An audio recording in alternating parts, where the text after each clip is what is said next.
You are listening to New Theory Radio.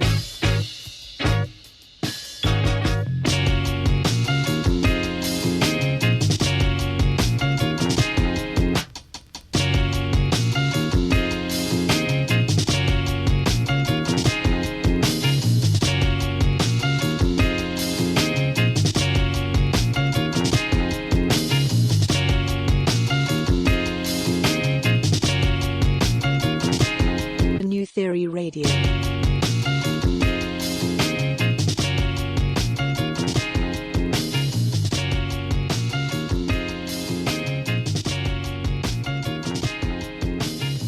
Hello and welcome to another edition of New Theory Radio, here live on News Talk Saga 960 AM. My name is Nav Nanwa and I am your host, and this is the show where we theorize on all things current affairs, pop culture, and everyday life. It's a beautiful Sunday. It's kind of cold, kind of chilly, so I hope you're indoors enjoying this week's episode. And we have a lot to talk about. We are going to be talking about a couple of happenings from the week, and joining me to discuss these topics, I'm going to have a few individuals. I'm going to have somebody who you hear quite often, usually Sunday mornings on the Ryan Gertran show, Radha Tailor, who is also a correspondent for the Bramptonists and also had an extensive background on Rogers TV, will be joining us here. She's a very good friend of mine, so I'm super excited to have her on the show. As well, I have Astawa Alam, who is a digital entrepreneur, I would say. He also helps out with the innovation sector in the city of Brampton, as well as Chrissy Sharma, who is one of the PR leads for the city of Brampton, as well as an aspiring improv artist. Shouts to Chrissy for her improv, and we definitely get into that on the show as well. All four of us are going to be talking about the following topics. This week, Drake himself decided to enter the cannabis game with a partnership with Canopy Growth called More Life Growing Company. So we're going to theorize about not just about Drake's business ventures, but as well as the cannabis market a year after legalization. If you ask me, I kind of feel like the cannabis industry, there was a lot of hype around it initially, and maybe I'm speaking on behalf of my own perspective because I do have a marketing background, and at the time I did have a lot of actually a lot of people in my network that were switching over to the cannabis market, excited about what was potentially going to come. And a year later, I kind of feel like it's cooled off a bit, and I wanted to get Radha, Astawa, and Chrissy to chime in on that. And then we're going to theorize about deceased actors being in movies via CGI. It was also announced this week that James Dean, who passed away close to 65 years ago and is a legendary film icon, will be reappearing in a Vietnam War movie next year, I believe, in the form of a CGI actor. Not sure how I feel about that. I think a lot of people, actually this story is getting a lot of mixed reviews. A lot of people are kind of freaked out about the idea of an actor who's been deceased coming back into a movie in CGI form, let alone not even playing themselves, but playing another role. Very polarizing, and I wanted to get all three of their thoughts on this topic and whether they think this will eventually open up a whole new industry, a whole new trend when it comes to the entertainment world, when it comes to utilizing CGI to bring back beloved deceased actors or actresses or musicians to participate in modern times. It's definitely a fascinating conversation, and I can't wait to get their theories on that. And last but not least, we're going to be talking about daylight savings time. Daylight savings time did kick in about a week ago. And I don't know about you, but it gets pitch dark at 5 p.m., which to me I find somewhat depressing, especially when you work a 9 to 5. Typically when you roll into work, it's dark, but then when you leave work, it's also dark. So the only daylight you really get is during the day, and most of the time you're cooped up in an office.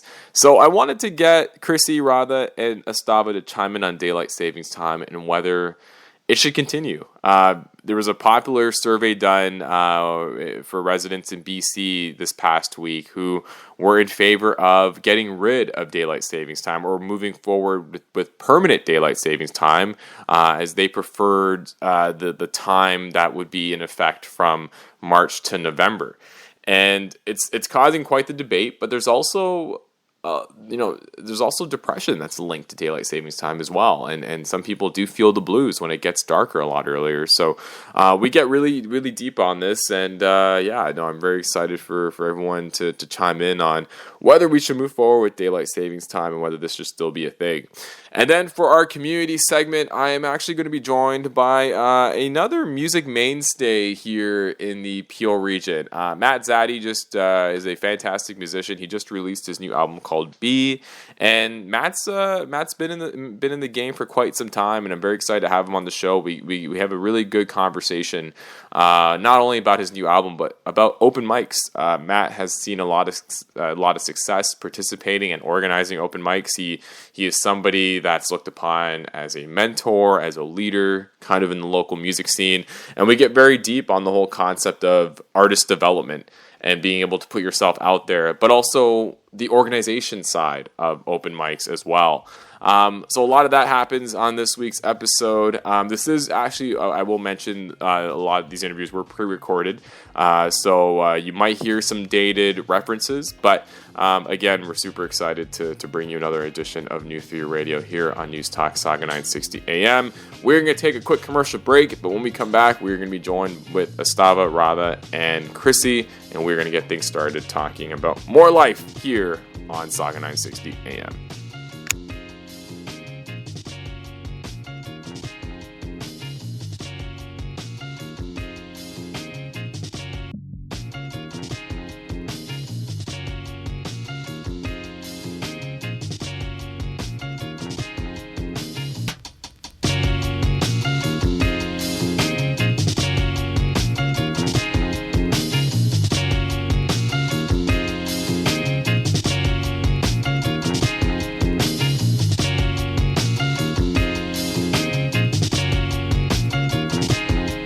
Theory Radio.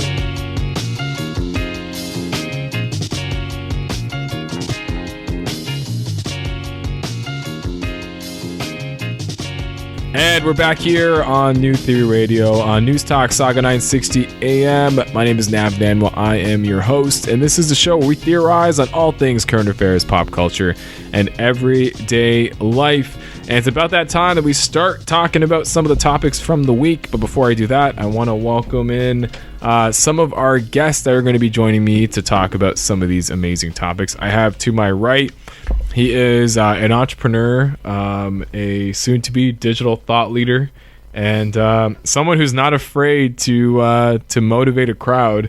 It is someone who's also no stranger to New Theory Radio because he was on during the infancy of the show, and he's back here on the Saga 960 edition. It is Astawa Alam. Astawa, thanks so much for joining us here, man. Thanks for having me back, man. Yeah, it's been a while, man. How you been? I've been good, out here with the digital thoughts. That's it. Definitely thought of something different when our digital thought leader. I just wanted to throw you off, to be honest. Life's been good, though. Life's been good. It's great seeing how the show's progressed, too. So excited to be back and on another season of New Theory Radio. Thanks, man. Appreciate it. And also, I've noticed your mean turtleneck game in one of your presentation it's videos. wintertime now, so we're going to bring those back. Yeah, it's a cozy season, back. Man. That's it's right. Cozy. And then I have another person who is joining us. She is a media professional. I guess I could say that. That's the thing, yeah. Professional, I would say. Yeah. And part-time improver now, too. Yeah, improv, media. Yeah. All of it. Project, all of it. New hairdo as well. Thank you. I noticed that. I like it. I like it. I like it. It's very. Do you know Sasha Banks in WWE? It's very Sasha Banks. No? Okay. I'll send you a photo. All right. Thanks. Let's do it. But she calls herself a boss. You can be a boss too. All right, I'm down. I already am. That's a list. Let's go. Chrissy Sharma, formerly a writer in the local media scene, and now. Can we say that you work for the city? Current writer. I work for the city of Brampton. I'm trying to dance around it. I'm like, am I allowed to say that? You don't need to dance around. Okay, things. cool. I work in the media at the city of Brampton. I run an Instagram page called the Say Hilly Project. Oh, snap. Women supporting women. Nice. And I do a lot of improv downtown. I'm co-producing a show right now. Whoa. What? So, wow. awesome. What improv troupe are you part of? Or what's the group? Right now I'm kind of just solo. Nice. Throwing myself into improv jams in different classes and stuff downtown. So the pretty free floating right now. That, you know what? Kudos to you, because the last time I did improv, and I have done improv before, I was in high school. I did drama from grade 9 to 12 in when I was at Turner Fenton, because it helped bring my average up. But shout out. shout out to Turner Fenton. Did you guys go to Turner? No, I went to Fletcher's. No. PCSS. Boo. Anyways. PCSS was a thug school, man. Gangster school. How do you think I turned out like this? I was gonna say, I was like, all right, it definitely all makes sense. But I actually credit that drama class and just being able to improv for allowing me to be somewhat of a confident public speaker. Yeah. And improv's crucial. Like I've actually, in my previous life, some of the marketing roles I've had, like Second City's like come and they've done like improv courses that are corporate related, because you need to sometimes Sales use right on your toes. like to keep you on your toes and use like an improv mindset when it comes to dealing with different challenges. Yeah, I'm a fan. Yeah, I think it's a really important skill to have. It can help you out in a lot of different areas of life, and also most of improv is geared towards comedy, so it also adds humor. Life is a joke. And, like, I'd love to see a sad improv, just like someone just. It's been done. Actually, I mean, technically, when you're doing improv, the goal is not necessarily to be funny. Like, it's just to get up there and like create a scene. It just happens that most scenes end up as funny. I think improv by nature is funny because you don't know what's gonna happen, exactly. right? And because it's like accidents, it's just funny. You're literally just making stuff up. Yeah. So it's more of like, actually, that's, I never thought about it that way, because I guess people, when they think of improv, I guess they somewhat think about making the scene funny, or and more so than taking it into a different direction. Because I guess it'd be somewhat awkward to make it, to take a random scene into a serious direction and maybe try to innate that type of feeling. There's probably always that one person in the improv group that's like, "Yo, I'm gonna take this one." this is my show. Because when people come out to a show, it depends on what they're expecting. Like, you want to go with people's expectations. So if they're coming out to a comedy show, you gotta give them comedy. Like, you have to try to make them laugh. Genre twist. Yeah, exactly. Serious. Actually, you're all gonna cry today. I feel like that would be a good niche for you, though. The first serious improv, and like, because I don't know of any of those, so I think that's if you want to take it in that direction. Yeah, there's a lot of niche like shows that happen downtown. You just gotta like find them. I know, definitely. I've it's interesting what's in downtown, but anyways, here on New Theory Radio, super excited to have both of you on. We're gonna be joined by another person later, Radha Tailor. She's just running late, but maybe we'll bring her in for the second or third topic.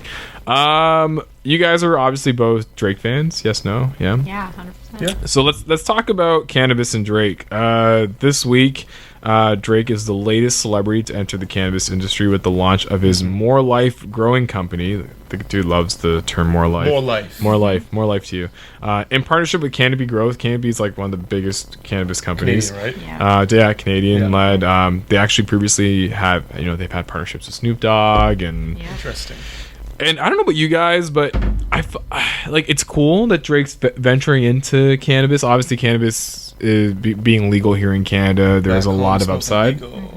Yeah, just like that verse that he dropped. And but I don't know. A year later, I just don't feel like there's the same luster around cannabis. Maybe I'm just speaking. Yeah, I just feel like it kind of came and went. And then there's like from a marketing standpoint, and I find it interesting that Drake's taking this angle because there are hefty regulations around celebrities endorsing cannabis products. Yeah.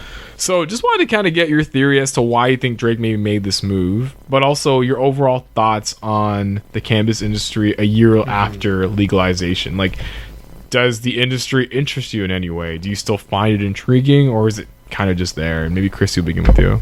Yeah, no, I think that the excitement was there because it was something that was new and, it wasn't legal before. Yeah. Like, people got all excited because this big new thing is happening, this big new change is coming. But at the end of the day, like a year later, I don't think that there's much excitement around cannabis anymore.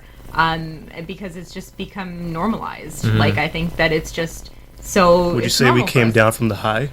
I would say that we came down from the high. Oh God! Like, you'll see cannabis shops around the city. There's the one that's in Brampton. I've heard they're doing pretty well, which is great. But I just think after it initially rolled out, the excitement died down. You know what? It's funny you mentioned that, Chrissy, because I I remember like my main background's marketing, and when I was actually out of work for a bit, so I was thinking about new opportunities, and cannabis was one that I was like, oh, maybe I should, because it's a brand new market. Yep. Kind of cool to be a part of it, like from the very beginning. Innovator, right? Yeah.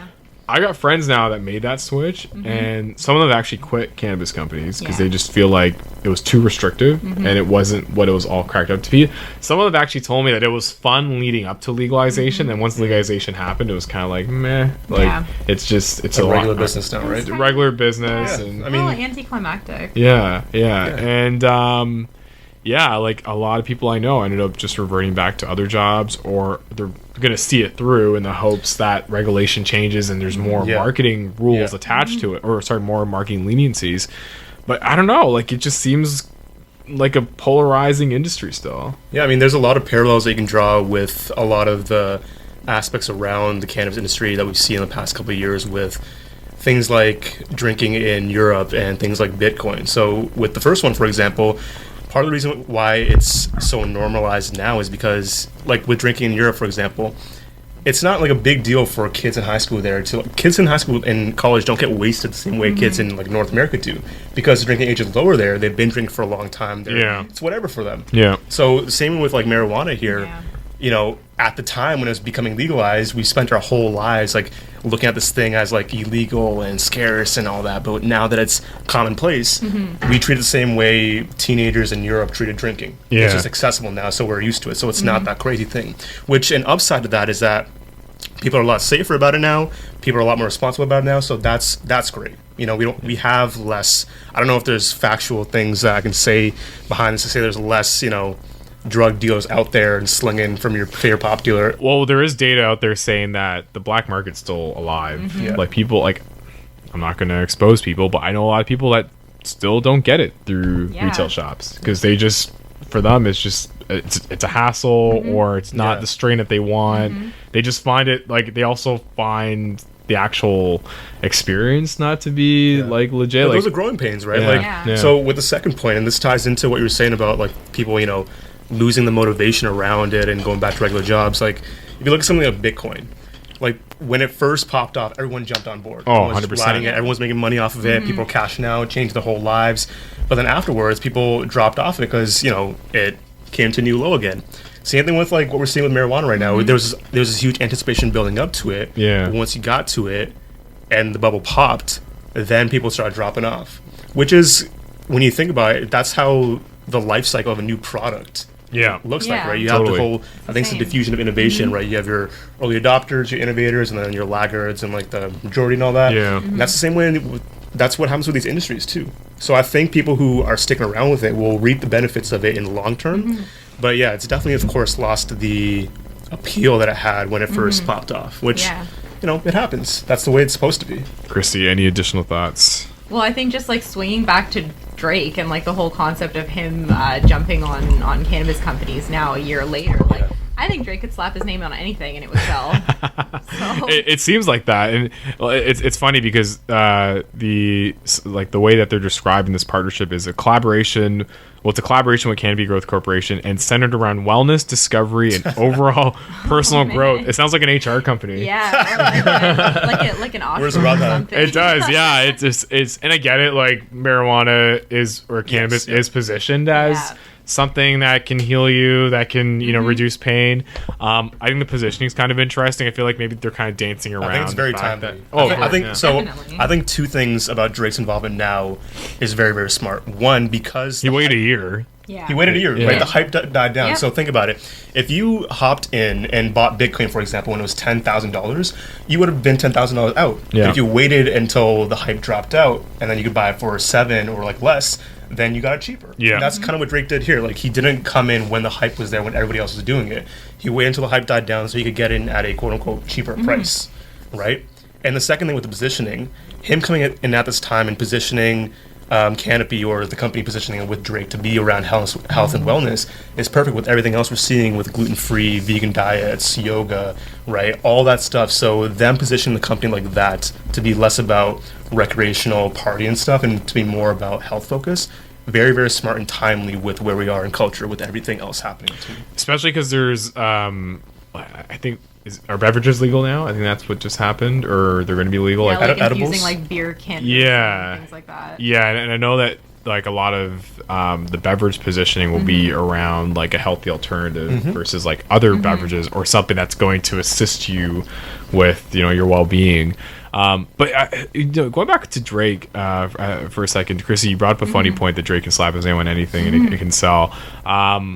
What do you think about his business decisions and his portfolio? A lot of what he does from a business standpoint, like if you look at OVO, the Owl, I credit a lot of the Owl success to maybe Oliver, part of his team, for being the guy that's actually thinking about the business. Like they just did a deal with RBC to talk about finance. Massive. And I think Oliver is one of the bigger power players in that group that makes that happen. Told him brand it for me. Yeah, literally. And he's done a great job. Like you think now it's such a trip to like drive down the Gardner and see the Owl on the Raptors training center. Like crazy. That was massive. Yeah. That was massive. It's crazy. Like he Smart owns marketing though. 100%. Yeah. Like the Owl's becoming like a Nike almost. Like it's becoming just a recognizable symbol. Well said. But and again, like he has Virginia Black. Like, do you feel like someone had I was listening to one of the podcasts that I usually listen to, and someone had talked about Drake and how he's very like he keeps like this mysterious aura around him. Yeah, like he's not the kind of guy like. For example, if you look at Snapchatting, right? He's not Snapchatting. Yeah. He'll pop up on Instagram, but he's not like, for example, Kanye drops his album. He does a long interview with Zane Lowe, and then he goes to like the Fast Company conference, and he's just like talking out of his mouth, right? Yeah. Like you don't see Drake doing that. No, he's a lot more low key. Yeah. Do you find that Drake is very strategic with his business decisions? I think that it's not a surprise. I mean, like with cannabis, it's not really a surprise to me. He's going this way now. I think it's funny. Like, I think it's hilarious. It's a matter of time. Exactly. And I just think that as much as they can say that, it's all about like the health and like relaxation and stuff, there's still this huge like Drake, would you please stop smoking la la? Exactly. Like Chubbs, why try? I'm a thug, I'm a die. Yeah, but I'm just like, there's still this huge, like, there's still like... He didn't seem like a weed smoker to me, though. No, but it's like, there's the automatic connotation of like weed, drugs, booze. Like, it's all under the same kind of... rap. Like this like grungy underground kind of vibe to the marketing. So as much as they can make it sound like an HR company at the same time, it's like at the same time, like it's just weed is weed. So is it? So Chrissy, are you saying that like when it comes to like the rapper safety kit, you almost have to tick the box of I have my own? So is him being a part of Canopy Growth, him compensating for not having a tough upbringing? Because think about it, he's beefing with people like Pusha T, drug dealers, pushing white, and people always come at him for saying, "Oh, you grew up in Forest Hill, you're soft." Now he's like, "Nah, I'm a drug dealer. I'm a high level drug dealer now." Is this him compensating? I actually never thought about it like that. It's hilarious because he can almost say like the argument would be, "Hey, I'm more legit." Like, I'm smarter. Like my stuff's actually out in the open. Is gorgeous. Like I wrote a press release because of my stuff. So that's where the business decisions are coming. I check the boxes. I have a cannabis company. I wrote a press release. That's how it goes. Like, what are all you other rappers up to? I also find it interesting that he didn't like simply attach the owl to it. Like he's creating this new brand called More Life. Yep. Sorry, breaking news: Kyle Lowry out for 2 weeks. Damn Very it. sad. Surge too. Yeah, Surge too. Rest in peace. Rest in peace. It's still alive. Raptors, It's not good heading into these back-to-back LA games. But I found it interesting that he decided, similar to Virginia Black, he created like a new entity for it. Like it's, to me, it would have been easy cop out for him to do OVO. OVO weed or OVO But that's growth, easy, right? That is a cop out. One piece of advice that I got a few years ago, I was at a Sheridan Pilon School of Businesses, like Hall of Fame kind of thing. And one of their Hall of Fame inductees, Randy Pilon, Sheridan alumni. I thought you got inducted. I was not yet. Give me a few years. But I asked him, I'm like, yo, because I heard once that, your personal brand is the brand's going to get you the most sales, so therefore you should build that up the most. Yeah. So I asked him about that. I'm like, what are your thoughts? And he said, that's completely incorrect, because what happens if you die? If you get hit by a bus, then that brand is gone. Yeah. That's why you need to build the company's brand outside of you. So I think Drake building up Virginia Black and then More Life to be outside of him is a contingency plan. If something does happen to him, if he gets caught in a scandal, if he's done rapping, if he disappears, then Yeah. the company can still go on without him. So it's more like a legacy kind of thing. Yeah, It that's is. smart. That's pretty cool. Right? Yeah, and I think diversifying your assets like that's like Yeah. a smart way to go about Like, it. we forget too, like he owns the Sure Club in the Raptors Yeah. Theater, right? Yeah. In the Raptors Arena. Yeah. So Yeah. he's got all that, and his names are attached to them, Yeah. right? So even if someone's got like their hesitations about Drake, they might still be enjoying Drake's products without knowing it. Yeah. Right. Yeah, it's a pretty interesting portfolio. I do liken his portfolio to that of Jay-Z's. Like Jay-Z's Yep. Yeah. Jay-Z has a very diverse portfolio, and I think Drake is probably thinking about things quite similar. Maybe not the same way because Jay-Z's also at a different level, but I think Drake is being strategic. Jay-Z also invested recently, I think, in a cannabis beverage company Yeah. in Kelowna, BC or something. Yeah, I forgot the name. But he's like on the board of directors of one of them, and he like gave the money. Let's talk about, so when it comes to this, do you see more like celebrities sort of going this route? Like, do you think, like, we've seen a little bit of it last year, especially because last year, like, you noticed like the usual suspects like Snoop Dogg. In full transparency, I actually, when I was looking for a job, I interviewed for a brand that was attached to Bob Marley. Like, I think the Trailer Park Boys have their own brand. I think Seth Rogen might be having his own brand too. I only mentioned Seth Rogen because I was watching David Chang's new series on Netflix called Breakfast, Lunch, and Dinner, and he goes to Vancouver and he hangs out with Seth Rogen. The funny thing about it, though, and maybe it's not so funny, is they're smoking a lot of blunts, but Seth Rogen's like freely driving around Vancouver like super high. And it was my wife that actually pointed it out. She's like, man. wait, he's drinking, he's pretty much like he's driving while high because they're smoking a ton of blunts and they're eating a lot of greasy food, so I don't know, maybe that's compensating for it. but do you guys predict a lot more of these unusual suspects are gonna want to get into the marijuana game? Like, because I never, as much as Drake's a smart business guy, he just never seemed like the kind of guy that I think I'd attach to weed. I don't know, what do you guys think? I think it's celebrities getting into businesses like cannabis is just a symptom of a larger macro thing we're seeing with entertainment in general.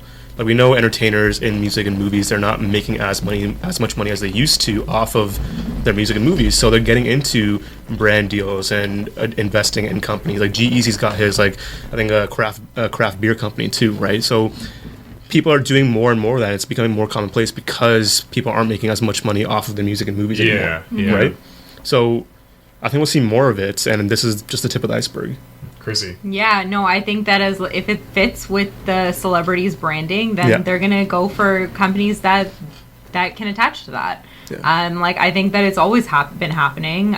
There's always been celebrities with different companies that match their brand, and I think that maybe other rappers will jump on the cannabis train too. It is just more transparent now because of social media. Like, we know who's on what brand, we know who's doing what too.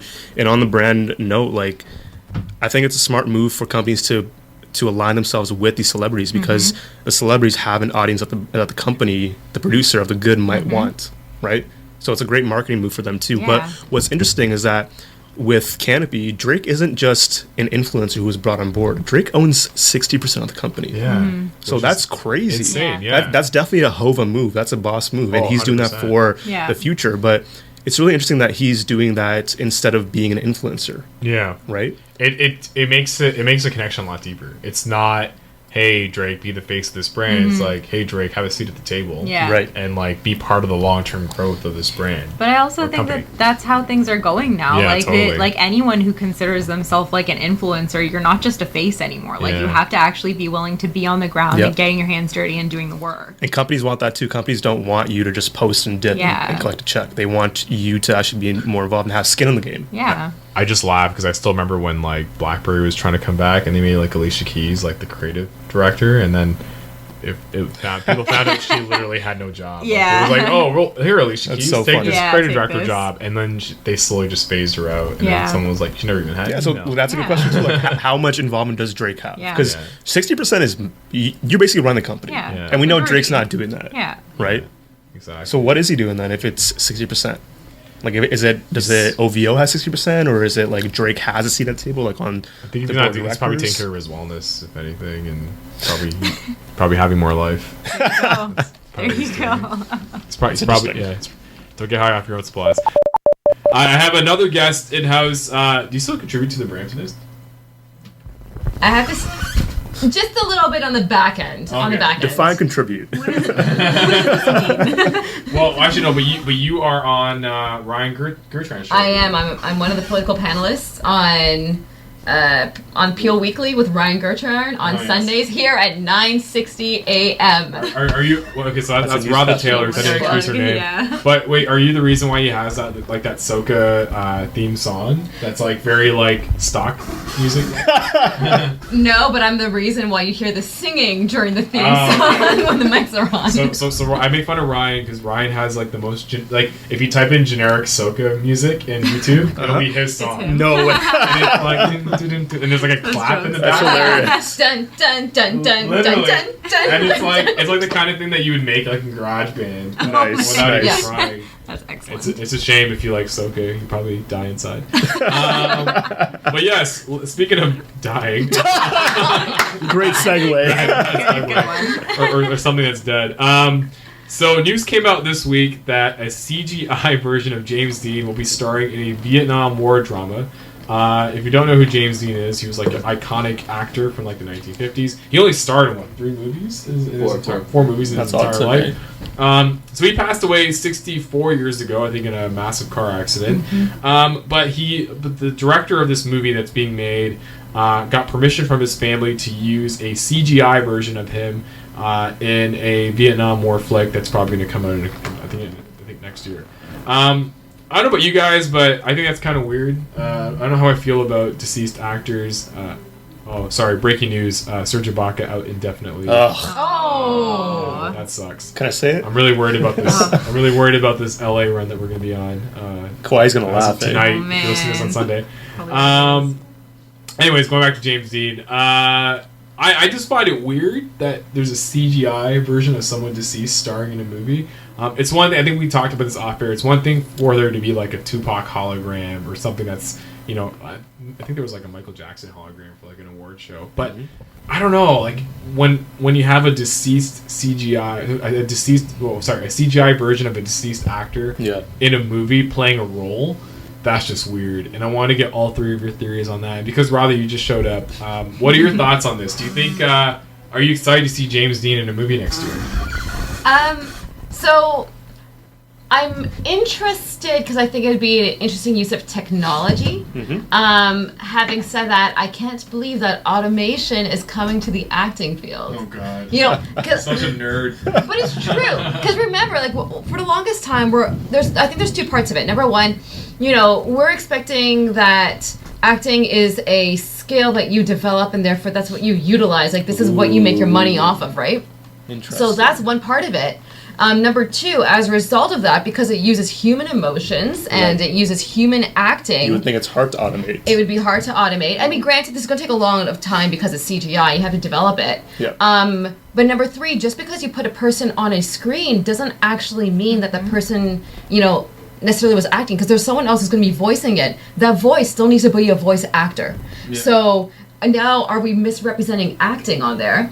And number 4, I think also what we need to consider is that acting is also a representation of the pop culture of the era, right? So when we see movies and we see the way that movies are developed, we're seeing how is it being represented, now in like 2010s. Before that was like 1960s. Very, very different style, different flavors. So is now bringing in CGI, are we saying that this is the new way we're going to be portraying media and the way we're going to be going to film? Or is this an excuse? And at the same time, for all the Hollywood big shots out there, do they feel threatened that now their jobs can be taken away for digitalization of someone who's revered, like snap. way back when? Wow. I don't know how. We need another show for this. That's a lot of thoughts. Digital But thoughts, man. But it's interesting that you mentioned that because, again, to the point of automation, if there aren't good enough actors out there, you could bring back a Marlon Brando just to, just level set everybody and show people how it's done. I don't know, like, No. how could you say there's not enough good actors? Like, we have so many actors, and like nobody was.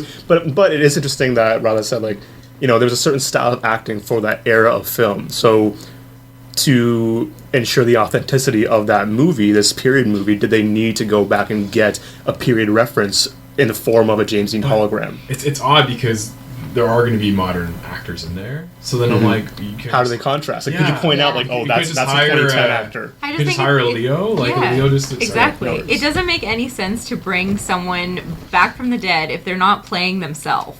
Like, unless the guy is coming back, it's just like if we're watching a Tupac hologram, we're watching him because we want to see Tupac perform. Yeah. If we're watching a James Dean hologram or whatever could've been the case may anyone, be, right? yeah, like, and there's no case for saying that there's not good enough actors because there's so many struggling actors. Like, you know, the starving artist concept. Like, how could you not find someone? And like you said, now, like, bring Leo. Like, you know, get a director. Like, bring us more Leo. We'll take him. My heart will go on. Oh, it will. But it's Even after the dead. Yeah. Posthumously. I know. Okay, so there is negative feedback to this decision. Obviously, I think there would be. Yep. I just like, again, what if the movie sucks and you're kind of tarnishing his legacy too? That's true, and people felt that way too about Michael Jackson's posthumous albums. Like, it was why are you doing this? Especially when it was exposed that there was songs that he wasn't even singing on. Yeah. Like, Yeah. it was like Yep. someone actually got like someone to impersonate his voice for most of them, and I was like, that's horrible. Yeah, in that case, you know, the record label did that for the cash. Like, they did that to profit off of his name, which I think is wrong, right? I think that's exactly what's happening now. But you throw that in there, and it's it's kind of a gimmick. Like, it's kind of a stunt. But playing devil's advocate, we know that directors and people who create movies also have an artistic vision of how they want things to play out. Maybe, like, who are we to say that it wasn't part of their vision to have a James Dean playing that role? It could be, and it could be one of those things where maybe when they were thinking about it, they were like, you know what, it'd be kind of cool if we had It's like a challenge, right? It was probably like an idea that they had over drinks, and they're like, you know what, maybe Can we do this? Yeah. Let's try. Okay, so on something that's a more recent example is there's that big Scorsese movie coming out, The Irishman. I think it was out in theaters yesterday or Friday, if you're listening to this on Sunday. So in that movie, they've actually made Robert De Niro look a lot younger, and that's actually technology I know Marvel's used a lot. Yeah, like they made Tony Stark, right? Tony Stark's been young. I think in Avengers, spoiler alert, they make Cap super old too. Cap super old. Yeah.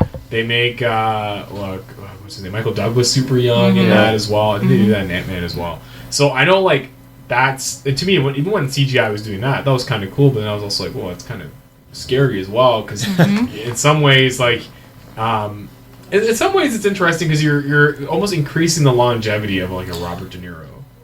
Well, But I don't know. Like, what do you guys think? Okay, so I do have something about when it comes into the aging people using CGI. So there is an Indian serial that's about Sai Baba. He is a character in the Hindu religion. Yeah, or not, yeah. a Okay. character, I but know what like, you're talking you know, about. a figure. Yeah. a figure in the Hindu religion. And what they did was that in order to age him, they just flat out used another actor Yeah. instead of using CGI in order to modify. And it actually created outcry. Really? Because the voice is different, the guy looks a little bit different, like, and you do see the inconsistency. And I'm not an active viewer on it. It's because my parents will have it. In the background. In the you're just background. walking by. Yeah. As it goes. Yeah, but even still, now it's kind of like, you build up your relationship with a character, With a person, right? Yeah. with a person, only for it to kind of goodbye. Yeah. So as a result, I actually do agree with the aging that they use in movies, especially if they use CGI. If that's what's going to be cheaper, but also is going to give you a bit more authentic look and feel, so be it. That part, I'm on the fence of yes. I guess the one part of that is you're not having, like, you're still having the actor play a role, but they're just looking like it's almost like when an actor wears makeup to like be another character or creature, right? Like it's still the actor playing that role, but I don't know. It just I just think the CGI stuff's getting carried away. I don't know. What do Chrissy? What do you guys think? I think Radha's points about automation and like that's so interesting because we never thought about that, right? Like acting is As a usually as a featured digital thought leader. Yeah, here are my thoughts on the future. to steal Radha's point. Like it's this field of acting we've thought is always so high value, so high skill to the point where it couldn't be automated. Like we always hear that creative fields and things that need a human touch couldn't be automated, but if it is being automated, then how are we going to start relating to arts and media in the future too? Like how is it going to play? What role will it play in culture? Yeah. Like kids now aspire to be actors and musicians and this and that. Will they still want to be that if there is automation? So I once read an article, and this might be veering off a little bit, but I once read an article about how the next big influencer won't be a real person. there aren't. There's so many like Instagram profiles now that are like, created by teams and agencies that just put a face to it as a product. They just want to see like, yo, can I build this up and can I start getting cash off of this? Right. I just think it all really comes back to two things: creative vision and budget. Like, it's really just, what are your resources? Yeah. What do you want out of this project? Creatively, we can create anything and, like, have it work. They could have picked, in this case, they could have picked a real actor, but like Astawa was saying earlier, like, you know, maybe it was part of their creative vision to veer another direction. I think it's going to be creepy, though. Like, I think if they pull it off well, they'll probably win a lot of awards for doing that, because, like, who else has done this, right? Is this the first time that James Dean will win, like, best a posthumous animation thing? Yeah. best animation Oscar. Like, It's might messed be. up. All Just the like- Oscars are going to be for CGI actors in the future. But or Could better be. yet, to your point, what if he gets nominated for best actor and the Yeah. CGI version shows up to accept? Yo! Well, I That'd be guess, amazing. You know, That'd be nuts. is AI taking over the world? What's going to happen with robots, guys? This is really the conversation. Are- that Are we're we? that we're Am I getting even to. here right now? Yeah. Are any of us here ever? Oh wow! Okay, But Life is improv. let's bring it back. Let's bring it back. I do question though getting meta. what's going to happen, or I do question what's going to happen with the voice actor, the one that's actually Honestly, I feel bad for Nothing. them. Whoever he or she is, like, They're Yeah. forgotten. Yeah. They're inconsequential. They will know that it's in their repertoire and it's in their portfolio, but like, who's really going to remember their name? That's going to be like, wow, James Yeah. Dean did a great job in that brand new movie. Like, Yeah. No, seriously, and that's a fair point you bring up, because there could be someone that literally will recite all the lines, but Yep. as soon as they get into post, it's like all their hard work. yeah. so if they're doing CGI for the visual part of James Dean, why couldn't they do, like, use his old voice recordings I and feel like that's what create they're a going to voice? try to Yeah, do. they're gonna Like try. I said, like there is some technology out there where I think you can pretty much mimic the inflection of someone's voice Yeah. and then just Yeah. transform it into saying something else, similar to, like, I guess what we have with, like, Siri. and Yeah, all yeah. that.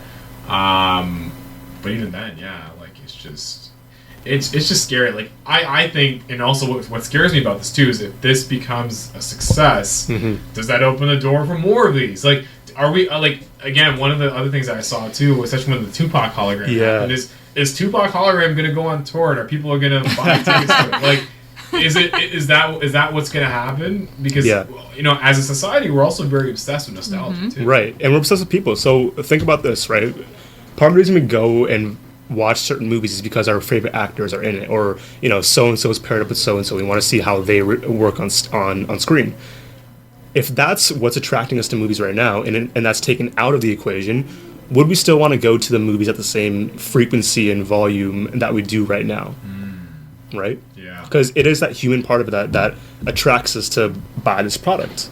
If that's taken out, how are we going to interact with it now? Well, the whole point of movies and TV and all of these things is the emotion. Like, we want to connect with other people. We Right. want to see ourselves in that situation. How are we supposed to connect with something that's not real? Yeah, yeah. It's fascinating. Like, it's like another example I was kind of thinking about when this happened was when you have like a deceased artist.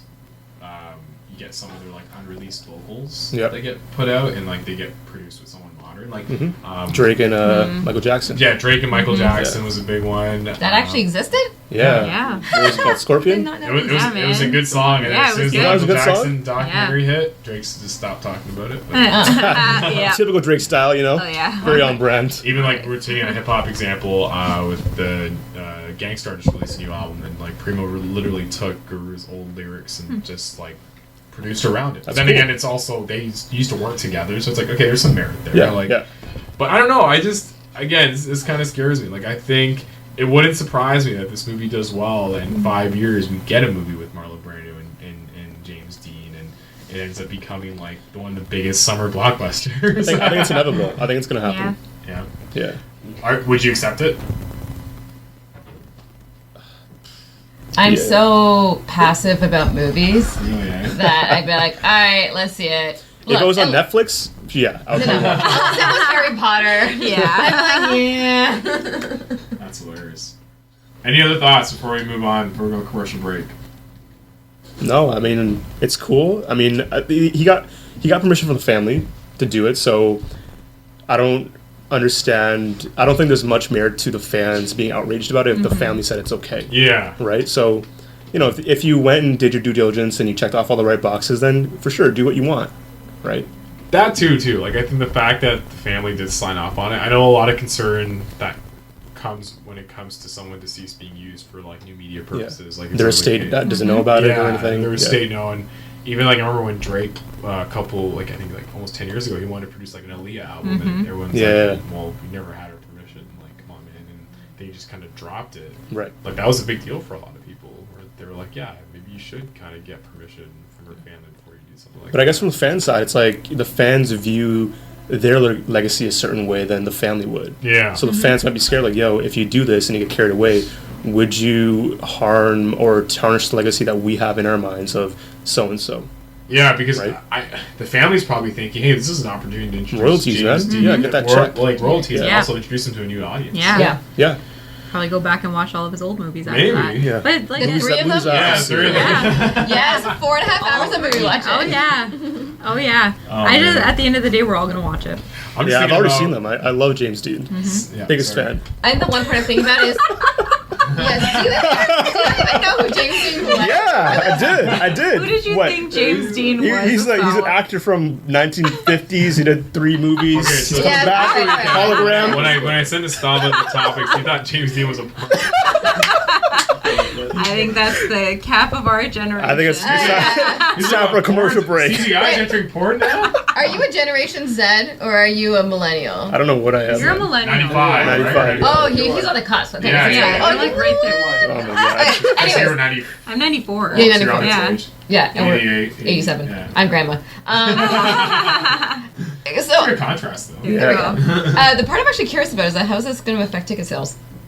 I don't know. Are people gonna like revolt and like boycott the No. movie? No, people won't Come on. boycott it, but number one, if it's CGI, does it have to be 3D? No. It doesn't? No. Okay. No, it doesn't. So number one, it doesn't have to be that. But then number two, by the time they get this finished, because it's going to use so much technology, well, ticket prices have Oh yeah, will they make a increased. profit? And then on That's, top, yeah. That's a good Yeah. question. and Because then you on, probably would want an AVX or something, right? yeah. So if we're already paying like, let's see here, $20. 20 bucks. $20 for 2 bucks a people. ticket, Yeah. and that's just for the ticket, not including your popcorn and all Yeah, that yeah. jazz. The audience that they want to introduce James Dean to, can they even afford to see it? So you're actually saying that not only am I getting a CGI James Dean, but I'm going to be paying top dollar for it. Sign me up.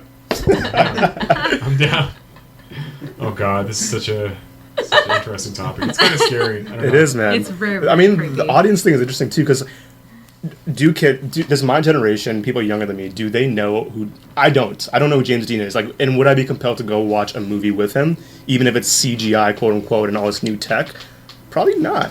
Right? So, like, what audience is this going to? And it's going to be an older audience. Mm-hmm. Do they care enough about this to A, go to movies, B, do they go to movies at the rate that Mm-hmm. people want them to, and would they spend on a high ticket movie? That's a great point you bring up because Right? if you look at the demo that was alive when James Dean was alive, like a lot of them. How old are they now?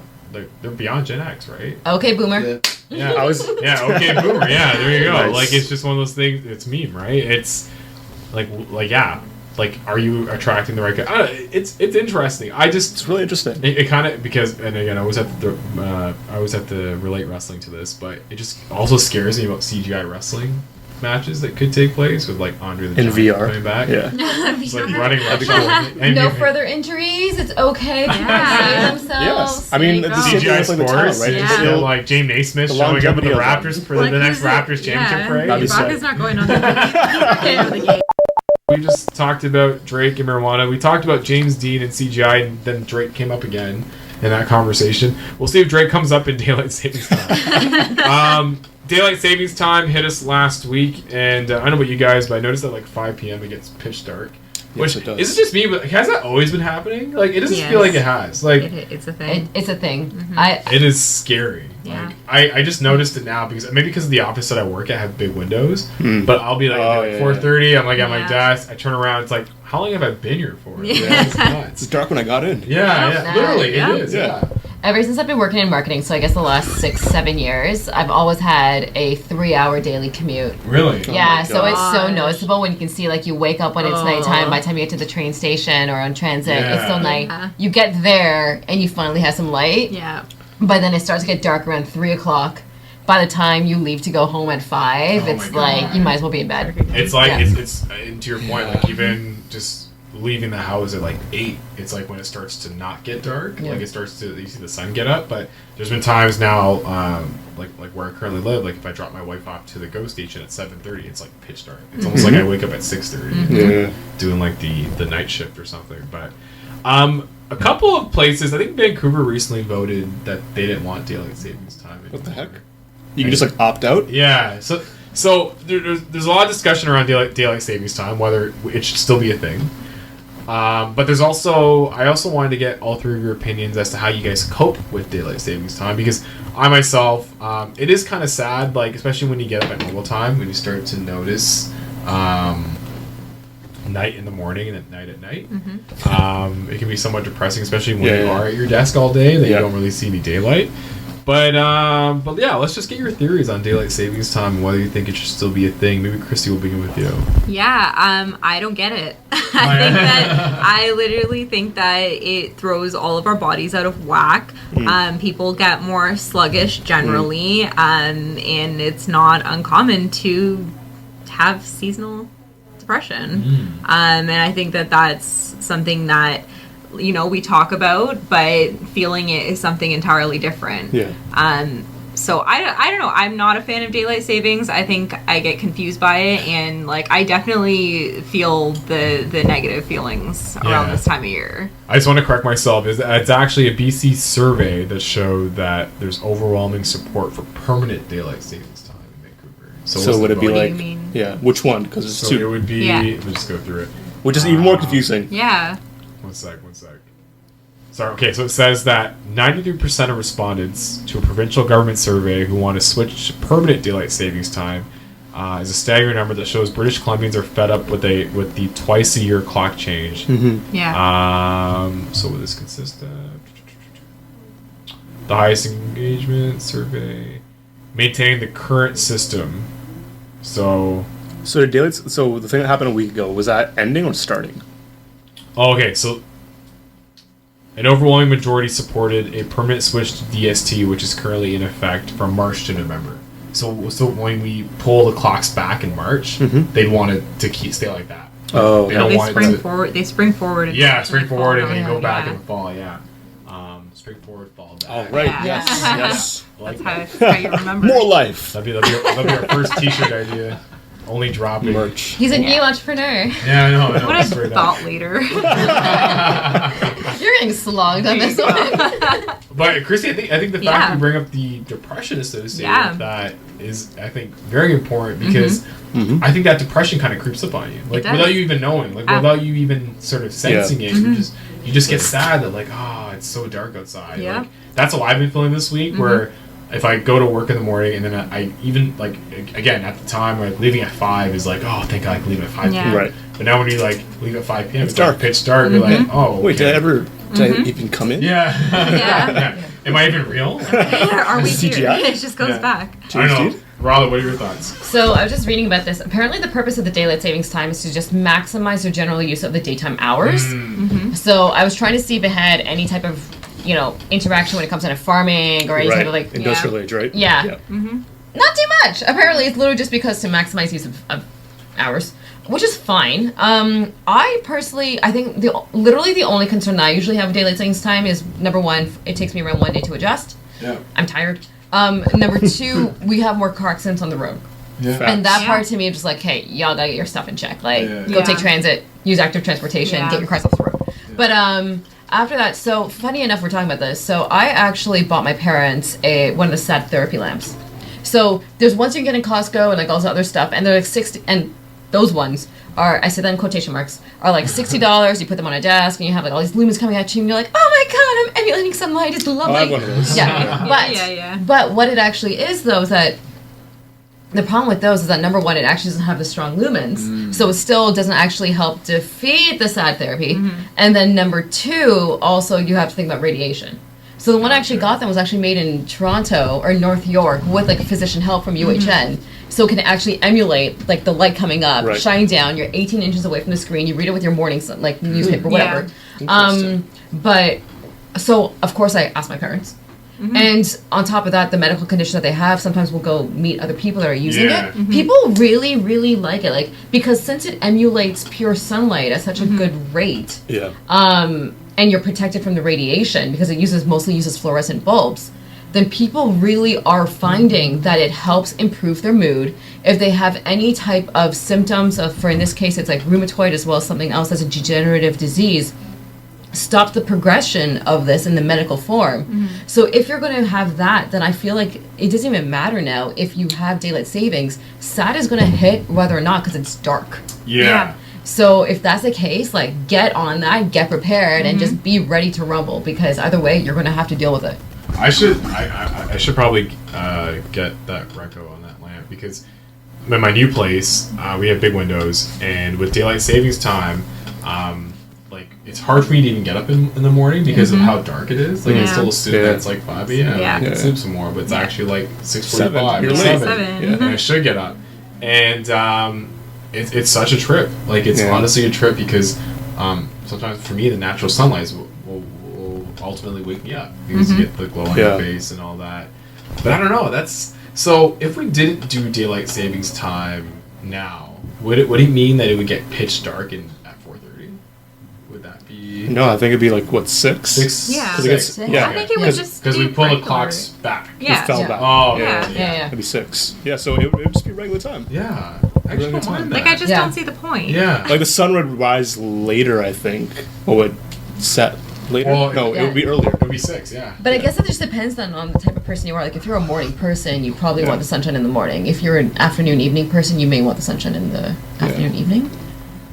I don't know. I mean, regardless, like, it's a thing that happens. Like, for now, we have it, and I just, to your point, Riley, like, we have to be prepared. Like, we know that this is going to affect us. Like, it's going to affect everyone. Yeah. It might be to a different degree. Some people might just experience some sort of a sadness or, like, negativity, but then there's some people who will go into a full-fledged depression when the seasons change. Yeah. And I think that that's why it's so important just year-round to be taking care of ourselves. Like, 100%. we have to surround ourselves with things like the sunlight tool. I don't know what it's called, what you said. Yeah. But, like, things like that. Like, you know. Solar waves. Yeah. Like, do all the Automation. Get the rock. Do things that you love, Solar like make automation. lists. Yeah. Yeah. Solar automation. I absolutely love that we're actually talking about this right now, because Yeah. I remember when... Automation? No. I deal with automation every single day of my life, man. We're good. No, the fact that we're talking about sad therapy and the depression that comes from it, because I remember when this was first a concept that was introduced in the mainstream news, it was only a few It was years recent, ago. Yeah, man. it's very Yeah. recent. Yeah. Good point. People were just like, oh my god, another type of medical thing, mental sad health has issue, a right? reading. Oh. Yeah. Now it's like, no, we can actually straight up just talk about this. Just like, there's tools and it's so easily available. Because especially, because, okay, now we're heading into the holiday season, but January is still one of the most depressing months of the Yo, year. Blue Well, Monday. February Yeah. is actually the month where the most people experience Suicide depression. stuff? Really? Yeah. Around Yeah. Valentine's Day. February's the saddest month. Wow, I thought January was. Nah. You have the January blues, but you have the February, like, you're heartbroken, Wow. life So all sucks, this time too much I've been, snow. I've been being sad in the wrong time. No time is the wrong time as No long time as is the you wrong take You're care gonna have a of baby on the yourself. way. You can't be affording this. No, I can't afford to be sad. No, but I think these are definitely some fair points, because even talking to some of my coworkers, like, I feel like, sure, it's exciting to get the extra hour of sleep, but I feel like everyone's still trying to get back into some type of routine, or even just trying to adjust. Like, I'm finding that people, when they see it's 5 p.m. and it's pitch dark outside, they're like, It bums you out, man. Like, Yeah. I love winter. I always have this debate with people. Like, I love winter more than summer, just because of the fact that you can be comfortable in winter. You know, like, it's cold, you can keep layering up and What you're is good. wrong with you? But listen. In summer, you can only strip down so far, and you're still hot and sweaty, right? Then you have a nice But- bath. Oh, yeah. You can't be in a bath all the time. You can be bundled up all Go the time. find AC. But I actually like fall the best. Like, I like Yeah, of course, of course, everybody yeah. and, like, not fall and working. spring Yeah. are the elite seasons, right? Definitely. But yeah, man, the darkness in winter is like the worst part of it, because we need sun, we need vitamin D to be productive and happy and all that stuff, and Yeah. it sucks when there's none of that. Remember, we're not even in winter yet. Yeah. Yeah. It's still not. fall. True. Well, I did get my winter time. We got changed, snow. so. Yeah. Yeah, I'm that guy. I got them done as soon as the first snowfall. Good. hit. That's Oh smart. my responsible. god, you're like That's a very news. smart. You're You're like gonna be a news dad, so you gotta do that. organization. How they all Wow. plan out for their first news headline when it's snow. Yeah, so fall, you change your tires. Press releases. Literally. Yeah. Probably wrote them. Shouts to Chrissy Sharma. Probably me behind those press releases. I think it's timely though that we talk about daylight savings and how it relates, where it came from, and how it relates to the working world right now. Because recently, Microsoft also did a thing which 4-day work week. 4-day work week, Yeah. and people loved it. Yeah. Productivity shot up and all that too. And like Radha mentioned earlier, part of the reason for daylight savings, part of the purpose was to maximize your productive hours, your Yeah. working Yeah. hours. Yeah. So with more companies now moving towards like remote, shorter weeks, shorter days, flex work, daylight savings was, if it was initially put in place to make sure people work the same amount of time for the same amount of light, is how relevant is that in today's economy? Like with gig economies, with people working remotely, with these shorter weeks, is it still relevant? Does it Yeah. still serve its purpose? Yes, purely for the fact that it's still a smaller proportion of people. They're still part of the gig economy. But will that? Yeah, it It's could gonna change. change. It's going to change. right? It will evolve. But I mean, for the next couple of years, How until long? until that ratio changes, then Should we have a vote for like BC? Yeah. Should we? Hey, Chrissy, make that happen. I in think. Brampton. Oh man, there we go. I'm down. I'm Take down that to to the get mayor rid one of daylight savings. Vote on daylight I think. savings time. I think I we don't- should totally vote. Brampton time. Yeah. But then it would Well, have those to Brampton be. will always be late. Yeah. please do not do Brampton time. I'm Brampton praying. man's time. There you go. I think we should have a survey. I'm curious to know, like, across Canada, how many people advocate for daylight savings and how many people are just scratch the whole thing. I'm indifferent. Like I'm so I don't. apathetic, Yeah. yeah. I'm good. Like I No. don't get sad. Yeah. Cancel daylight savings. I'm like a Start the I'm crusade, an Chris, advocate. and do it. Yeah, man. Hashtag down with daylight savings. I love It's like that. the longest hashtag ever. It's like down with. I just wanted to say the reason why Astawa doesn't mind the daylight savings is because generally it just recognizes a new Starbucks drink. Oh, Oh yeah. Yo, look at these cups, man. Right? When I walked into Yeah. Starbucks on Yeah. Friday, I think, and I saw the red signs and the holiday cups, I was filled with joy. That's it, eh? Yeah. But they end up changing the colors. So it was like, yeah, I had a green one recently. Too. They have so many. They've it's so got nice. great cups this Yeah. year. I Great really designs. like them. Yeah, they have great. Didn't we talk about the holiday cups last time? Did There's the we? red cups, I think. I think we did. think we Last did. time around the show. Red cups, green cups, Very blue poetic, cups, though. and Yeah. pink cups. Very, The very. message is It all just- comes full circle. Yeah, it's all just sounding like Life's improv. if you're if you're feeling sad over daylight savings, just walk into Starbucks and get a holiday There you go. cup. Yeah, Boom. it's a marketing That could problem. be a Problem solved. thing. Do you think Drake will do anything around daylight savings time? I mean, he's in the next week? wellness space now, so he Yeah. might Oh, yeah. he might come out with Yeah. sunrise clocks. Oh, No. wow. I By the can way, see do you it. have Wait. one? I do. see it. I love I've mine. yeah, Any. I've had a No. Philips sunrise clock Me too. for Instead of more life, more time. Yeah. what's up? Time. Dog. Every- I'm telling you, he could Boom, slap his what's name up? on Yeah. anything. Drake, call me. No, but the circadian lights are amazing. I love them, man. So yeah, I use them to wake up every single day, and I gotta use them in the try evenings too. It's this. really So good, worth man. it. I need to It's get really worth good. it. into Yeah. yours. Because naturally, like, we wake up to sunlight, so having Yeah. that. So the way it works is like, let's say set an alarm for like 6:30. The alarm itself will go off at 6:30, but 30 to 40 minutes prior to that, it'll start like lighting up slowly from like Really? 0 to 10, That's and you can awesome. get tons of different ones with different intensities, different brightnesses, more like intervals too. So it'll like half an hour, it'll slowly get brighter, so it simulates that sun in your room. That's Easy so way to Yes. wake up. You wake up Yeah. way smoother. Yeah. It's not like an aggressive thing either. Like I you wake might get up one. Yeah, calmer. like, It's convincing me. one of the best investments I've ever made. Me too. Yeah. Yeah, Really exactly the cool. same. And if you want to, there are the morning sounds of the birds Are you chirping. serious? No way. That's some Like Bluetooth dystopian stuff, enabled? man. Right. Yeah. That is awesome. That is awesome. And like a CGI Bob Ross in your room in the morning. Okay, that's just weird. I totally forgot about that. That's weird. As soon as the morning morning. is, Bob Painting Ross it. just pops into your room and starts like painting. He's like, oh, didn't see you there. Oh, those sounds? That's not painting. Yeah. It's the Oh, nature. that's weird. Just imagine starting your days with a conversation with the CGI Bob Ross. No. I think it would be inspiring, you know. I think it'll Just happen. Get on this train. I can't wait for the CGI Bob Ross to enter the Instagram world. I think everyone can't It's wait for gonna that. happen. If people could redo all the Bob Ross episodes, or not even redo it, but get new ones, nostalgia's gonna hit so hard. You might get them. You might get them. It's a matter of time. I'll play this clip. And if not, it'll just be Nav dressed up as Bob Ross trying to do Oh, it. no. I'm definitely almost there. Oh no. Yeah. Just need the fro. Guys, this was a lot of fun. Thanks so much for coming on the show. If the audience wants to connect with all three of you, what's the best way? Christy, we'll begin with you. At Chrissy Sharma on Instagram. Slide into my DMs. Wow! Open invite. Open invite. Okay. DMs are where things happen. I don't know. Are where everything I don't think you know what you happens. just open yourself up to. No, okay, come on. We're talking about business inquiries only, people. That was awesome. And then wait, and you said you got an improv show coming up?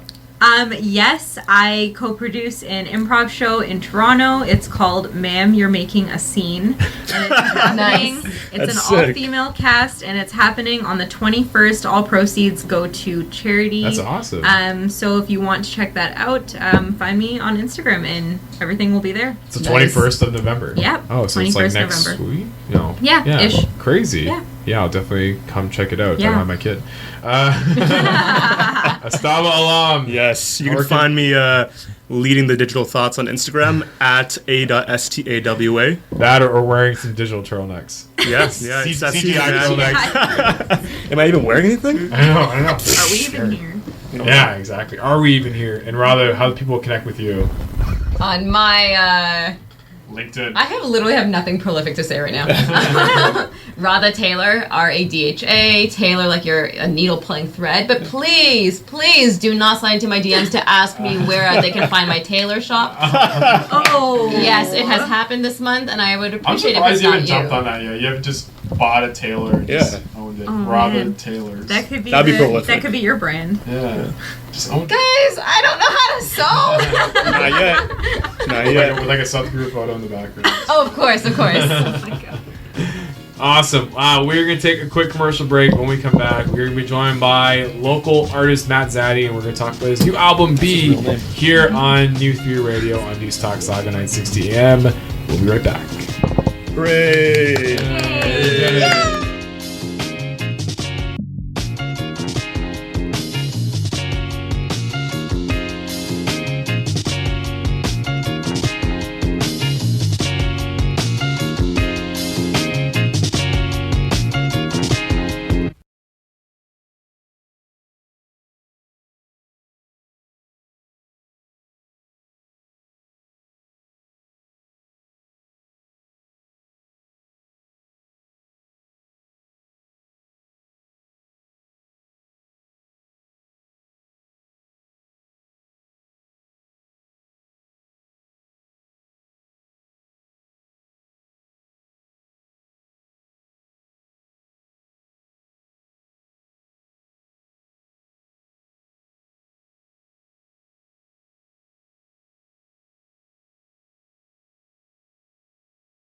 Radio on News Talk Saga 960 AM. My name is Nav Nanwa. I am your host, and this is the show where we theorize on all things current affairs, pop culture, and everyday life. And it's about that time for the community segment that we like to do here on the show each and every week. And if you're just tuning in, the song that just led us into this new segment is actually the brand new single from my guest. He's currently in studio. He's promoting his brand new album, and he's also quite the mainstay in the Mississauga music community. He's like an open mic legend here in Mississauga, so I knew I had to get him on the show sooner than later. Matt Zaddy is in the building. Matt, thanks so much for coming on New Theory Radio, man. Happy to be here. Thanks for having me. Awesome, man. I'm very excited. A lot going on. You're one of the most busiest musicians that I have on my social feeds. I think every single time I see you, you're either playing a gig, you're either working on new music, or you're promoting some type of open mic, whether it's your own or someone else's. How do you do it, man? That's the first question I'm going to ask you. How do you keep up, and what really drives you to really contribute the way that you do? It's a labor of love, man. Yeah? Labor of love, yeah. I mean, I have been a part of the independent music community in Ontario since probably around 2000. Awesome, man. I started out playing a very different kind of music. I started it kind of in like an alt rock band, which sort of morphed its way into a much Yeah, you were just band. saying, like, I had no idea that was your story. Yeah, like I spent most of the 2000s, like from 2000 to 2010, playing tech death metal. Wow. Or some incarnation of that. I was in a band called Starring Janet Leigh, and we toured around North America. We released 2 or 3 EPs and 1 full-length album. We were signed to an American record label, and I dissolved that band in 2011, and then I had no idea what I was going to do. I was thinking I was going to put out a solo metal record because I was just burnt out from the last band. Yeah. I loved what we did, and I loved what we created, but it was a battle on a good day.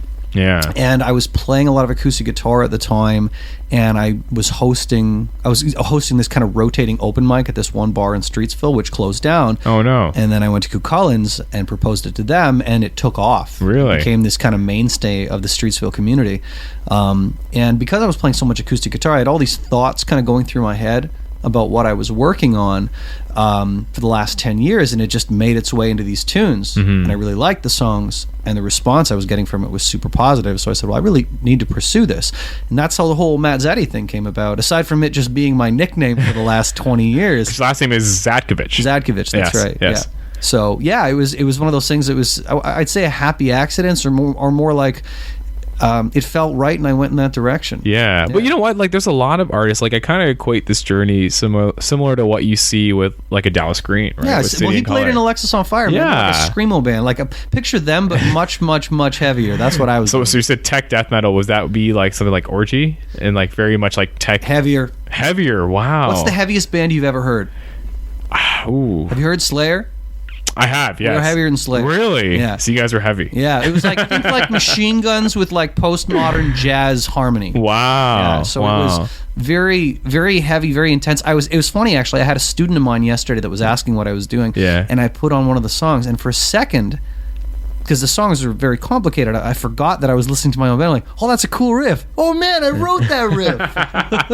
I totally forgot, because I remember I did have, I don't know if I should classify as death metal, but I had a bit of a metal phase when I was in middle school, like in the early 2000s, when like Limp Bizkit, Korn. Yeah, the new metal thing. Yeah, the whole new metal That's craze. what led me into a lot of this. Like I used to listen to like stuff like all the time. Yeah. The big things that I loved out of that more than anything else, for as far as close to new metal, would have been Deftones for sure. Yeah, Deftones. And we all even listened, now. Deftones transcended the genre. Oh, 100%. They are the success story. Yeah, of new metal. Chino is like one of my favorite singers of all time. Like, he's awesome. Then that's fine. Yeah. And then one of the bands that was kind of like the American metal band at the time was Pantera. I was Pantera obsessed. Really? Obsessed. You got the Pantera shirt, just like rocking out. Oh man, I saw one of my favorite shows of all time was Deftones and Pantera opening up for Black Sabbath. Really? It was amazing. I think for me, when it came to just my introduction to metal, was it because I've always been a hip hop guy. Yeah. And I'd like Jonathan Davis, Fred Durst to an extent, and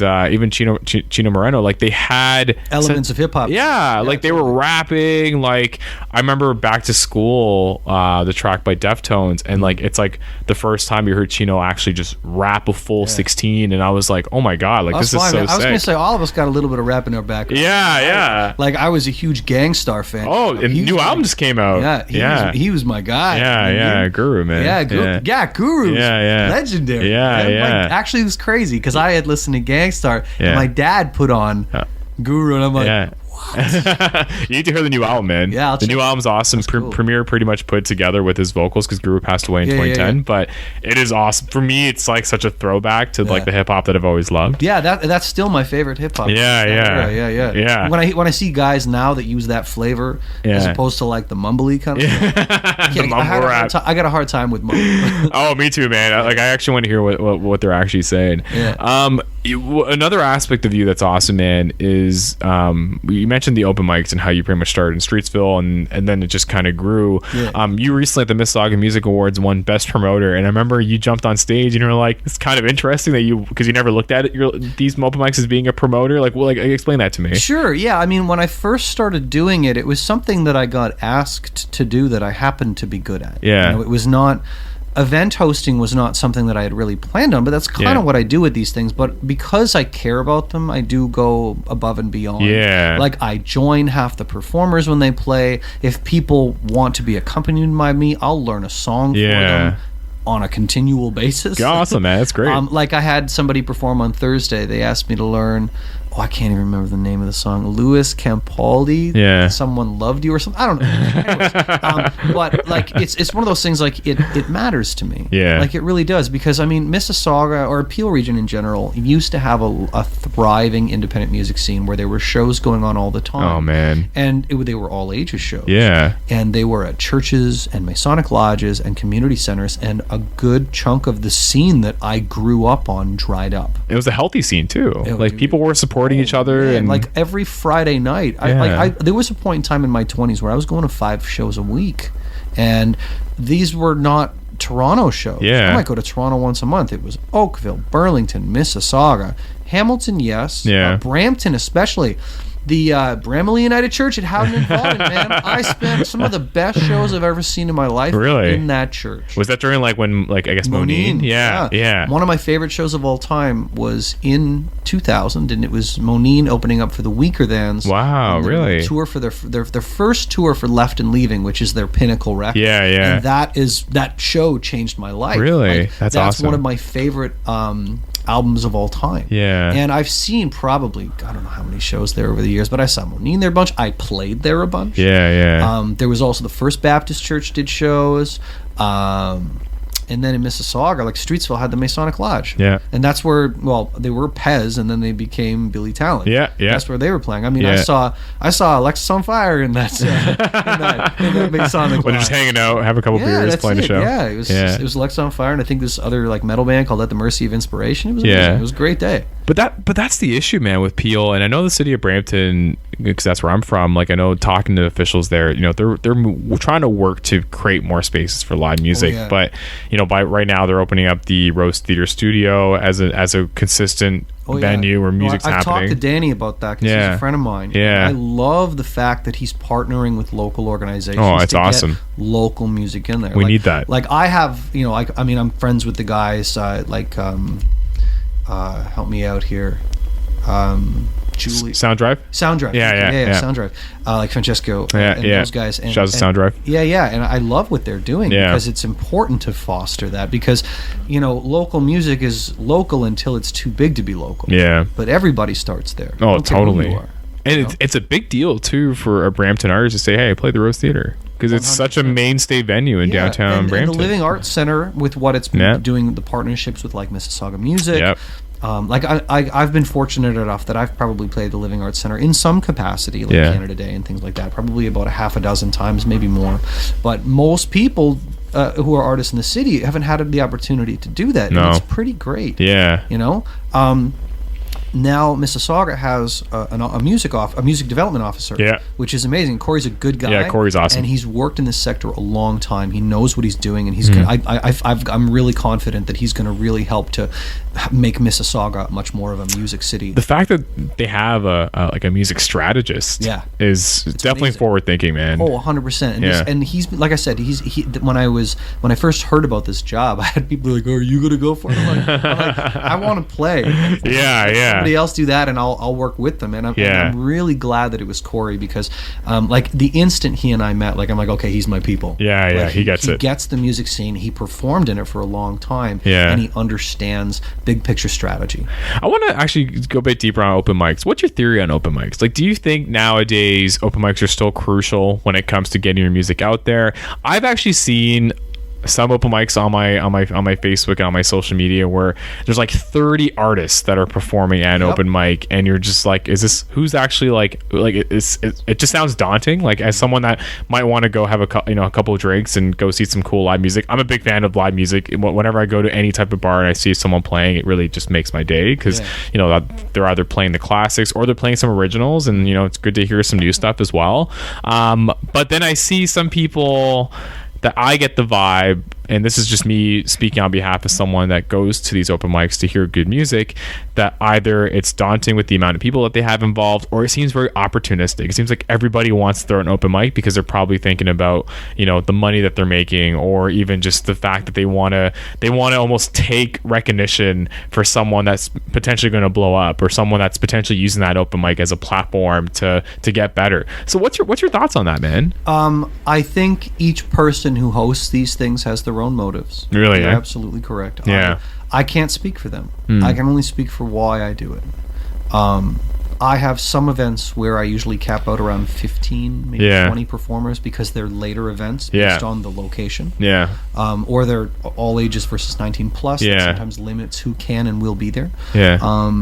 The ones that I do at Falcha, I have between 25 and 30 every week that I do it. I do it twice a month. Yeah. And then Cucullins is the 19 plus one. Yeah. It's usually less performers who play a little bit longer at that Yeah. one. And Falche is like a legendary venue in Mississauga. Or a legendary Oh, bar. yeah, I mean, we all went there in our 20s. I know, exactly. Yeah. Hey man, I think last time I was there, I think it was like a year ago. I think one of my buddies was like, "Hey, I'm doing my birthday drinks at Falche's just for old times' sake." Yeah, it's like throwback. Yeah, and it was such a fun time. Oh yeah, can't go wrong with the nachos. Like when I'm in there, like I'm the old guy ambassador, and I'm looking around. It's like, but the open mic thing in general, I have seen from that the fostering of a music scene. Yeah.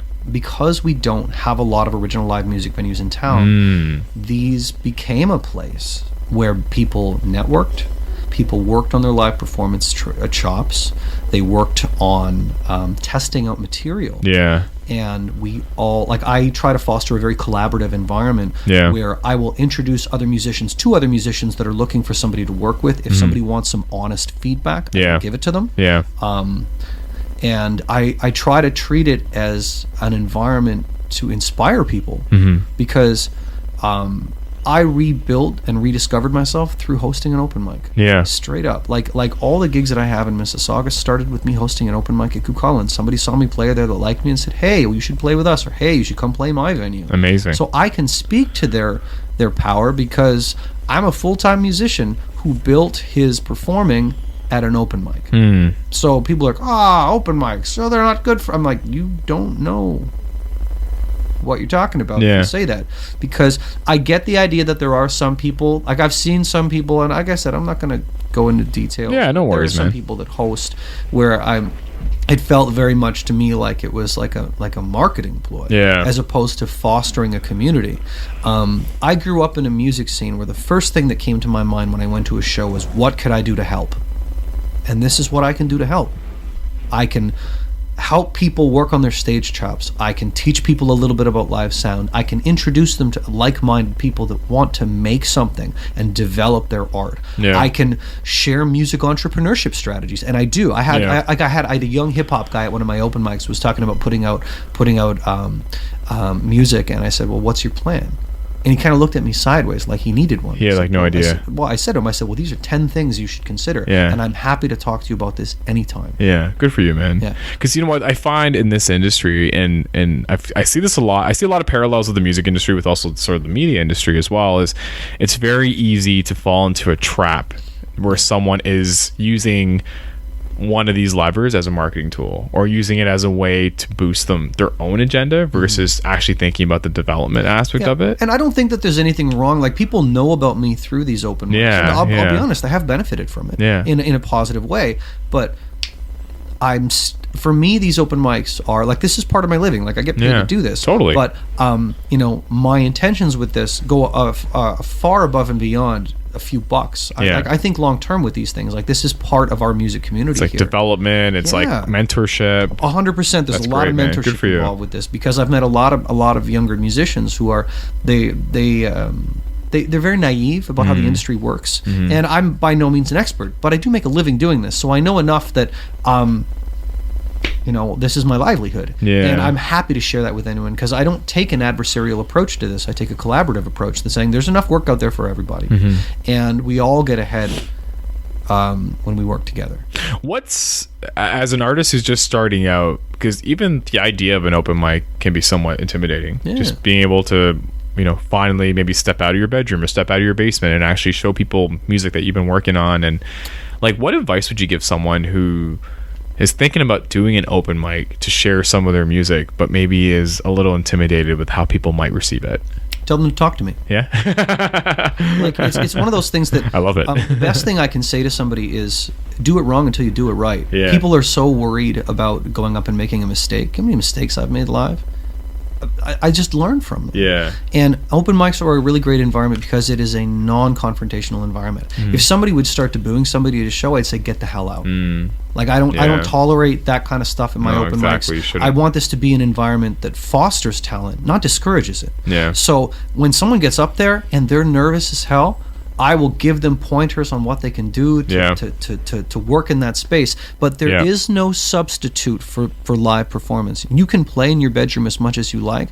You don't get the adrenaline that you get live. You don't get that feeling that is the reason why I do it. Yeah. There is no way that I can convey to somebody what it's like to perform in front of an audience until you've done it.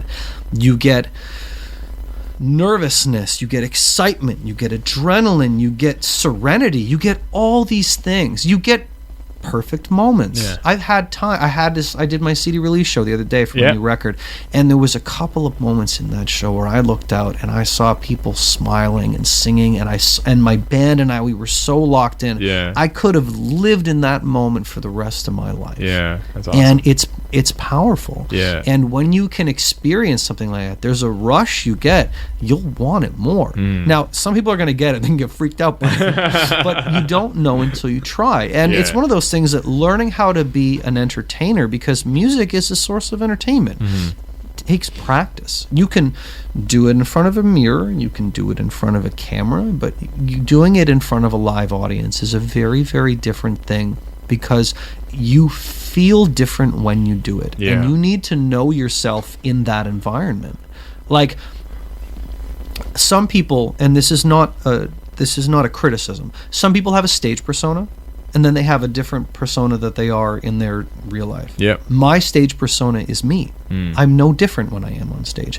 And for myself, I like that because it's authentic. Yeah. When someone talks to me after I get off the stage, I'm not a different person. When somebody sees the silly jokes that I make those silly jokes sitting at the bar or up on the stage. Exactly. And I've created a personal connection with my own audiences by having that kind of authenticity. Yeah. Because they're like,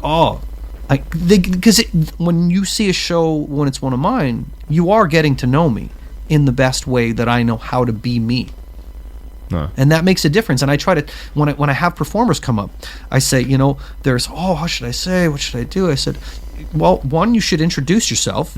2, don't apologize for yourself. And 3, have fun. Yeah. Have a good time.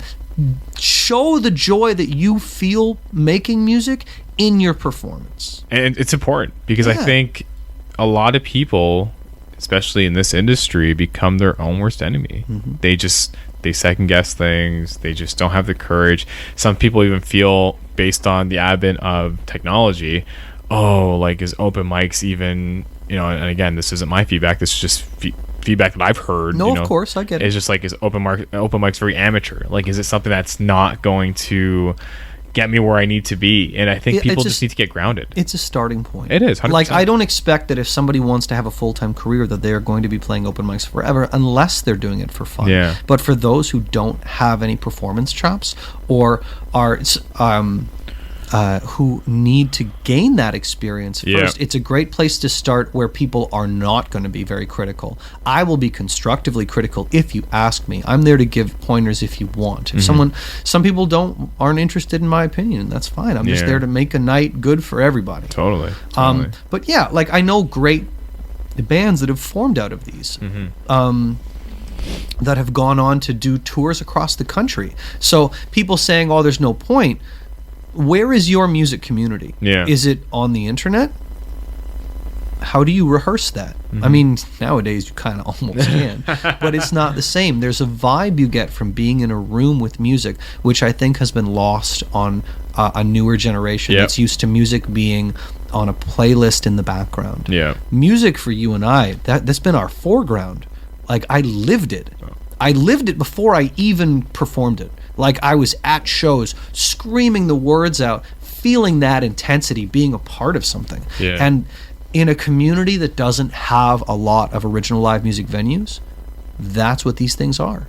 And we'll get people up dancing and singing along, and it's magical. It really is. There's something special there, or I would have stopped it a long time ago. So if anyone has any doubts, come talk to me. Awesome. And we'll be sure to provide your contact information after the show. Yeah. But we only have a couple more minutes left, Maddie. I do want to talk about your new album. Sure. The album's called B. Yep. I got to see you perform at the Mississauga Music Awards about 6 weeks ago. Absolutely killed it. Like, I thought your set was awesome. Explain to me how this album came about. Sure. And just what B actually means. Sure. The album I worked on through the bulk of 2018 and a little bit of 2019. It's just a collection of songs I was working on over the last number of years, and this recurring theme kept coming up that basically each one of those songs was kind of my own life lesson or experience trying to be the best version of myself that I could. So be as in me being the best me that I can, and the ripple effect that can have in the community. So like if I look at like the single, one of the things when I was writing that song, I had the phrase in my head, you can be right or you can be happy. And I don't mean that what I do mean by that is that sometimes we want to be so right in an argument that we will be intentionally hurtful just to get our point across. Like, I mean, you see a lot of that, especially the internet is riddled with that, with virtue signaling all the time, and people are just, it's like it's just daggers all the time. And the point that I was trying to make with that song was that you can have open and honest conversation. You don't necessarily have to agree, and you can leave the daggers at the door. And I had to learn that because I like to debate. I like a good argument, but it's important that I'm not straw manning somebody and just doing this. Exactly. I'm not just sitting there trying to poke at somebody. Argue about the argument, not the person. Exactly. Yeah, like you can disagree about something without attacking the person that you're talking to. That's not necessary. And in most cases, it's just hurtful and unproductive. No, totally. And like a lot of the songs on that record are just different things that I've been dealing with over the last few years, trying to be. Just to be better, like to be the better angels of our nature, to be that kind of person that I really want, that will do some good in this world and leave it better than I found it. Awesome, man. Good for you. Any standout tracks? I love the whole record. My favorite song on it is a song called Little River. It's kind of like it was the last one I did at the show where you saw me doing that big stompy thing. Yeah, it was awesome, man. The entire like RBC theater at the Living Arts Center was shaking. It was great. Yeah, that Little River is definitely my favorite song in that album. But yeah, no, it's a great. I feel great about it. I think that each and every song has its own story, its own vibe. I was really happy with the production team I worked with. I was really happy with the guys who played on the record. And this next year I'm traveling across the country, bare minimum just the country, getting it out there. Good for you, man, because I know you did Hometown Hockey recently. Did you do like a Tragically Hip tribute show or something like that? Or you did a couple songs for the Hip? There was last Christmas there was like a hip tribute band that was doing something in Streetsville, and I did the opening set for that. Awesome, man. Cool. Recently I played at the Rose Theater doing like a lobby performance before the Cowboy Junkies went on. Oh, nice. I'm playing Indie Week on Saturday, November 16th at the Paddock. Excellent. 10:30 p.m. I'm playing the day prior to that. I'm playing the Oakville tree lighting ceremony in downtown Oakville.